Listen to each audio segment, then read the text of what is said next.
Assalamualaikum warahmatullahi wabarakatuh. Selamat datang Ibu Mentari Clara Dewanti selaku dosen pengampu mata kuliah studi kelayakan bisnis kelas A di presentasi kami yang membahas mengenai analisis ide bisnis. Di zaman sekarang yang semakin maju, orang-orang pun juga semakin mencari hal-hal yang praktis. Nah, kami hadir sebagai solusi untuk orang-orang yang mencari kepraktisan dalam hal memasak, yaitu yang kami beri nama dapurku. Ingat masak, ingat dapurku.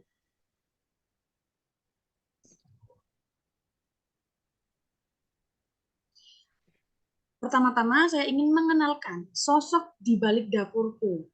Nah, yang pertama ada Mbak Dwi Zafira dengan NPM 019, kemudian ada saya sendiri Nabila dengan NPM 166, kemudian ada Yudhistira Raka dengan NPM 347, ada Yusuf Rizfian dengan NPM 179, ada Mbak Nurul Nafazah dengan NPM 305, dan ada Mbak Dewi Susanti dengan NPM 374. Yang akan kami bahas di presentasi kali ini adalah ide bisnis, tujuan bisnis, kemudian analisis SWOT atau Strength, Weakness, Opportunities, Threats, kemudian ada marketing mix, dan yang terakhir ada analisis non-keuangan. Nah, jadi dapurku merupakan paket bahan baku makanan yang sudah siap dimasak dalam bentuk pak-pakan, sehingga pelanggan dapat dengan mudah memasak hidangan yang mereka inginkan tanpa perlu repot ke pasar. Karena di zaman sekarang ini orang-orang sudah ingin dan sudah mencari kepraktisan dalam hal apapun, juga dalam hal memasak. Tentunya hal itu menjadi peluang bagi bisnis kami serta menjadi solusi untuk permasalahan teman-teman sekalian.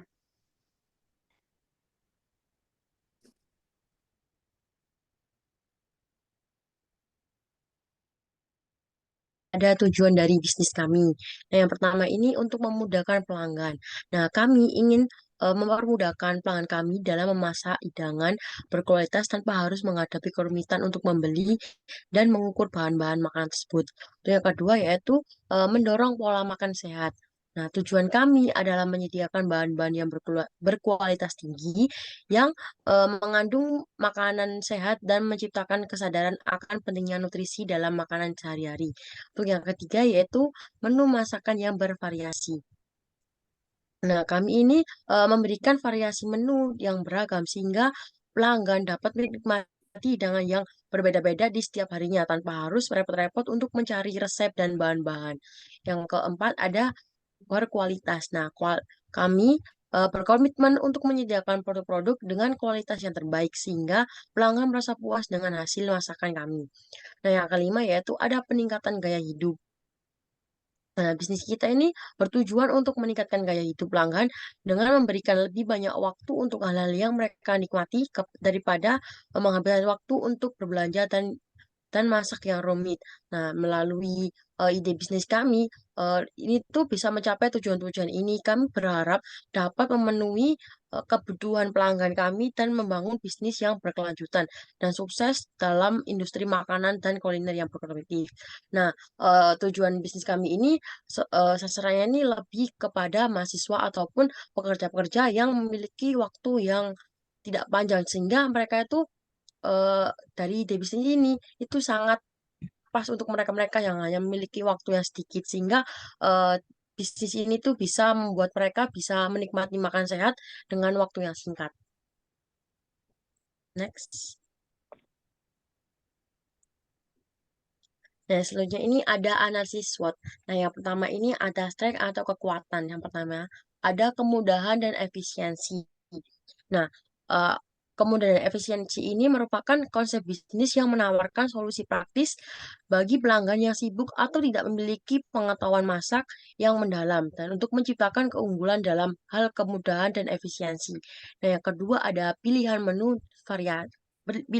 varian. Nah, kemampuan untuk menawarkan berbagai macam paket, resep dan menu varian varian dapat menarik pelanggan yang mencari variasi dalam hidangan mereka. Untuk yang ketiga ada potensi pengembangan bisnis. Nah, bisnis ini tuh memiliki potensi untuk dikembangkan dengan menambahkan lebih banyak menu, program langganan, dan atau ekspansi geografis. Nah, yang kedua ada weakness atau kelemahan. Nah, kelemahan yang pertama itu ada keterbatasan pasar target. Nah, potensi pasar terbatas pada anak kos, individu sibuk, dan keluarga muda yang tidak memiliki banyak waktu untuk memasak. Hal ini untuk membatasi pertumbuhan bisnis kami. Untuk yang kedua ada ketergantungan terhadap pasokan. Nah, kami itu bergantung pada pemasok bahan makanan yang berkualitas baik dan handal, sehingga resiko ketersediaan atau fluktuasi harga bahan makanan ini dapat mempengaruhi bisnis kami. Nah, untuk yang ketiga ini ada operasional yang rumit.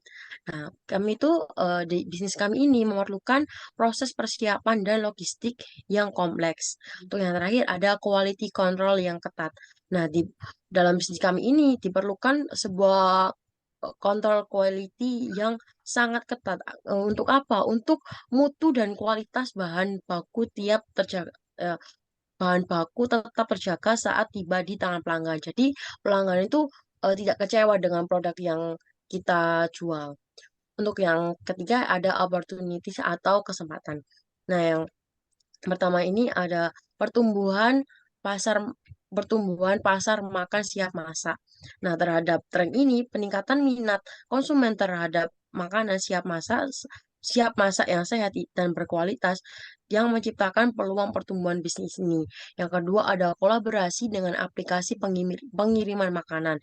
Nah, kami akan bekerja sama dengan aplikasi pengiriman makanan kita akan bekerja sama dengan pengiriman makanan dengan aplikasi pengiriman makanan untuk apa? Untuk memperluas jangkauan pasar dan mempermudah pelanggan dalam mendapatkan produk kita. Nah, selanjutnya ada pengembangan menu.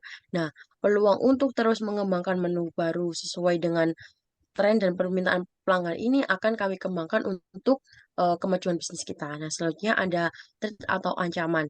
Nah, yang pertama ini ada persaingan yang ketat. Nah, industri makanan, siap makan, dan pengiriman makanan memiliki persaingan yang sengit.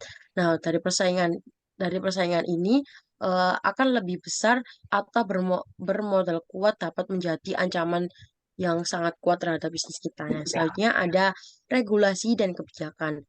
Nah, perubahan dalam regulasi pangan atau kebijakan pemerintah dapat berdampak pada operasi bisnis kita. Yang selanjutnya ada ketidakpastian pasok. Nah, faktor eksternal seperti cuaca atau masalah logistik dapat mempengaruhi pasokan bahan makanan yang dapat mengganggu operasional bisnis kita.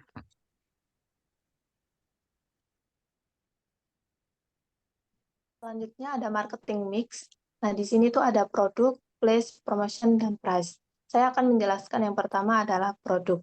Dapurku adalah nama bisnis kami yang merupakan paket bahan baku olahan makanan siap dimasak, di mana paket bahan baku ini memiliki kualitas yang baik dan juga memiliki berbagai macam menu yang membuat pembeli menikmati menu makanan yang berbeda di setiap harinya. Untuk menjaga kualitas bahan baku tetap fresh, kami menggunakan sistem pre-order dengan packaging dari produk kami ini sangat praktis dan ada instruksi cara memasak di setiap menunya. Jadi, para pelanggan kami tidak perlu khawatir dan memudahkan dalam proses memasak. Nah, produk kami itu macam-macamnya tuh ada paket bahan baku sayur sop, paket bahan baku rawon, paket bahan baku sarden, balado, paket bahan baku daging rendang, dan lain-lain. Lalu untuk place. Untuk tempat, kami menyediakan layanan pemesanan dan pengiriman secara online maupun secara langsung melalui kontak person yang tercantum pada poster promosi kami, serta dapat juga dipesan melalui aplikasi Shopee Food, GrabFood, dan GoFood. Lalu, untuk harga, kami berkomitmen untuk menjaga harga produk tetap terjangkau sehingga dapat menarik pelanggan dari berbagai kalangan, termasuk anak kos dan orang-orang yang memiliki dana terbatas. Produk yang kami tawarkan mulai dari 8.000 sampai 20.000, tergantung dengan variasi menu yang dipilih oleh pelanggan. Kami akan melakukan promosi dan memberikan diskon yang menarik untuk pelanggan kami, dan kami juga akan menawarkan harga khusus bagi pelanggan bulanan. Lalu untuk promotion, kami tidak hanya mempromosikan produk saja, tetapi berbagai konten menarik seputar memasak, pengetahuan memilih sayuran yang segar, dan lain sebagainya. Untuk membranding produk kami agar dikenal masyarakat, kami juga melakukan kampanye produk kami seperti menempatkan iklan di berbagai sosial media. Lalu kami juga bekerja sama dengan influencer untuk memperluas jangkauan pasar. Next. Analisa non-keuangan, di mana ini ada pasar potensial dan marketing. Untuk pasar potensial, perkembangan teknologi yang semakin pesat dan cepat ini dapat mempengaruhi gaya hidup masyarakat yang serba praktis dan cepat. Hal tersebut dapat membuka peluang ide bisnis ini, seperti mahasiswa yang tinggal di kos dan ibu rumah tangga. Nah, konsumen dengan mahasiswa yang tinggal di kos dan ibu rumah tangga yang sibuk atau tidak dapat memasak ini menjadi segmentasi pembeli potensial bagi kami untuk mengembangkan bisnis kami. Lalu untuk pangsa pasar, di mana pangsa pasar ini dapat dihitung dengan jumlah produk sendiri dibagi jumlah produk pesaing ditambah produk sendiri dikali 100, di mana jumlah produk sendiri ini kami asumsikan 1000 pieces dibagi dengan 1000 pieces dengan pesaing 0 pesaing, lalu dikali 100%, dan hasilnya 100%. Jadi, karena belum ada pesaing di daerah pemasaran produk kami ini, maka kami masih mendominasi untuk pasar kami ini. Oke, baik. Jadi pada usaha ide bisnis dapurku, ya ini kami perlu meninjau adanya kelayakan bisnis dengan cara kita menentukan strategi pasar, di mana strategi pasar ini merupakan salah satu tindakan yang bertujuan agar produk kami bisa dikenal di masyarakat luas. Nah, di sini kami memerlukan segmentasi pasar, di mana ada aspek demografis, geografis, psikografis, dan perilaku konsumen. Dari aspek demografis ini kami meninjau dari segi usia dan gender, di mana tadi sudah disebutkan bahwasanya mulai dari kalangan mahasiswa, anak kos, karyawan, kantor, hingga ibu rumah tangga yang memerlukan kepraktisan untuk membuat suatu sayur yang dikemas secara efisien. Lalu di sini gendernya juga baik dari laki-laki dan perempuan. Kemudian dari segi geografis, nah dari produk kami ini dipasarkan secara regional, di mana itu lingkupnya di wilayah Jawa Timur. Lebih tepatnya kami di Surabaya, yang menjadi lokasi utama bisnis dapurku ini. Kemudian dari aspek yang ketiga yaitu psikografis. Nah, dari psikografis ini kita bisa melihat dari selera konsumen, yang mana orang-orang itu bakal lebih mencari kepraktisan dan keefisien dalam mengelola suatu makanan. Jadi kami mempermudah itu, dan hingga produk kami ini menjadi salah satu solusi praktis dalam memasak. Kemudian yang terakhir ya ini perilaku konsumen, di mana orang-orang di sini lebih mencari kemudahan untuk mengeksplorasi kuliner, dan juga dari segi perilaku konsumen ini orang lebih memilih paket bahan baku olahan makanan untuk sarapan, makan siang, dan makan malam ini bisa dari dari segi efisiensi, yang mana mencari paket yang bisa digunakan untuk kebutuhan diet juga. Next. Nah, selanjutnya dapurku ini bisa ditinjau dari aspek teknis, di mana lokasi kami ini bertempat di daerah Rungkut, Surabaya, yakni bertempatan di salah satu rumah rekan kami, yaitu Saudara Dewi, di mana kita sudah menempatkan lokasi itu karena strategis untuk pasokan supply chain, dan juga dia itu strategis di dekat pasar, yang mana bisa memudahkan akses untuk kita produksi, dan juga dekat dengan pemukiman warga serta kampus sebagai target sasaran utama kami. Selanjutnya ada layout, di mana layout ini merupakan salah satu tempat ruang produksi yang bisa dikatakan efisien. Nah, itu di area khusus untuk menerima, memeriksa, dan menyimpan bahan baku. Jadi di layout produksi dapurku ini bisa digunakan untuk pemrosesan, persiapan, pengemasan, dan juga penyimpanan dari pack-packan yang kami produksi. Next.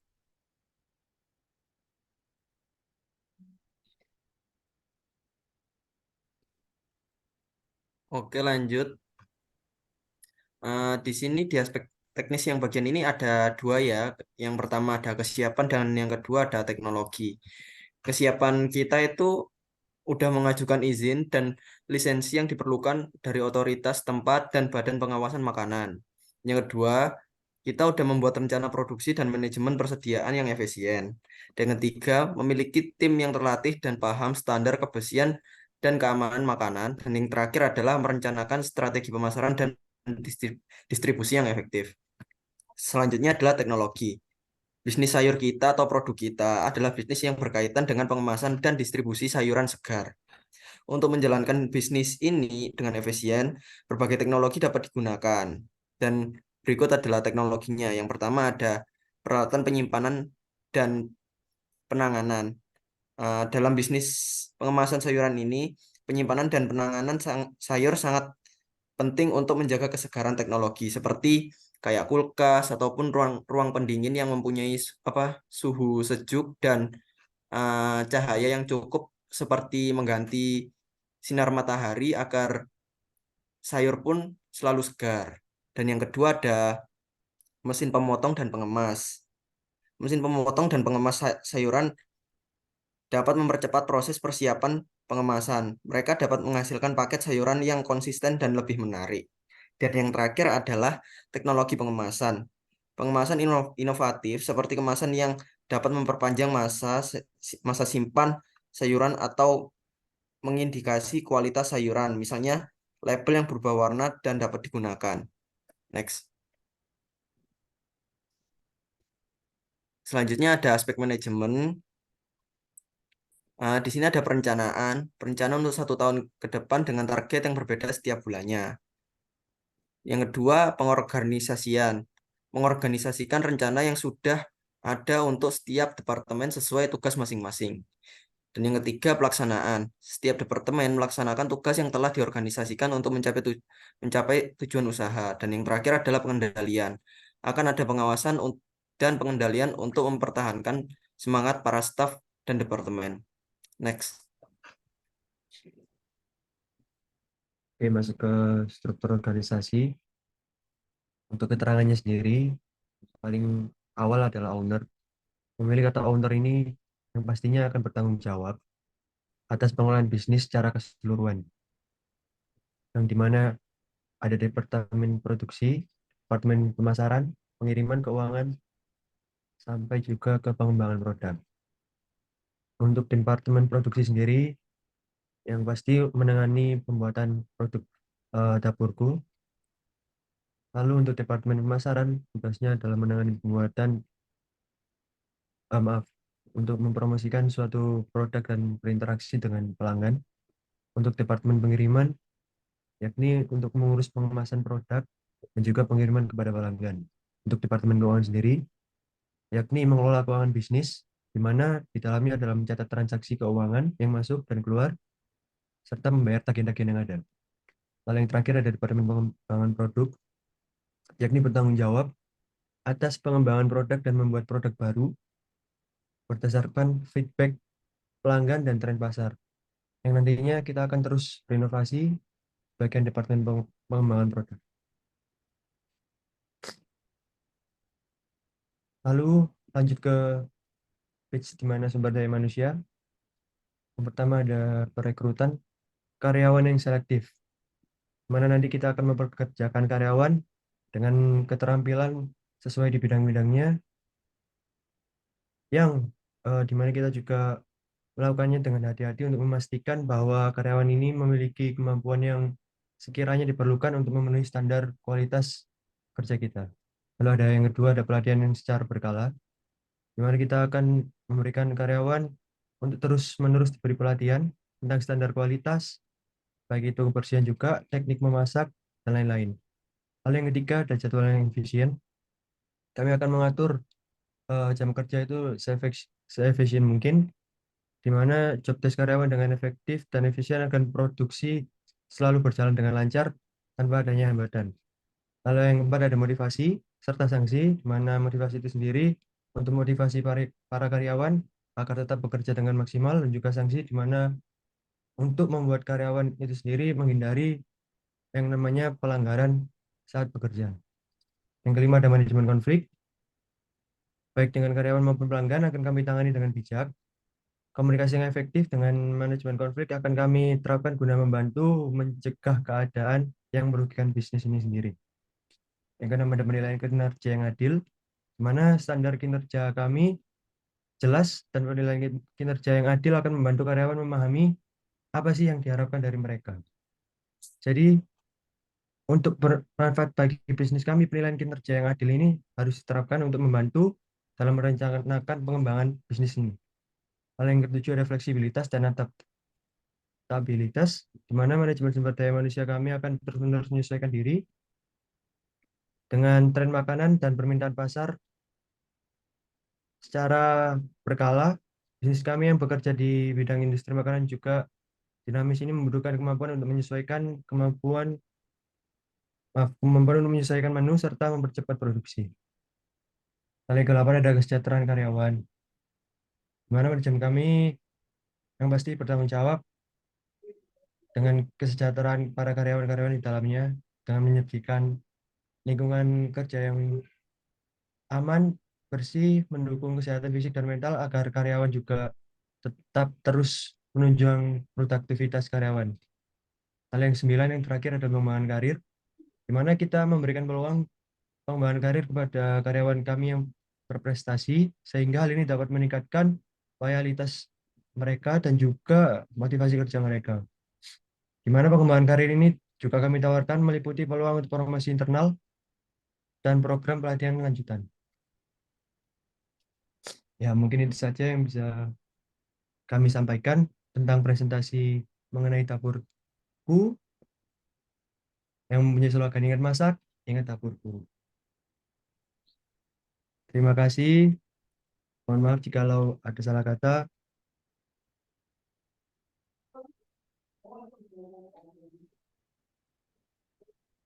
Wes, ya. Apa perlu diulang, Tah? Soalnya ada yang nggak enak ngono anak-anak.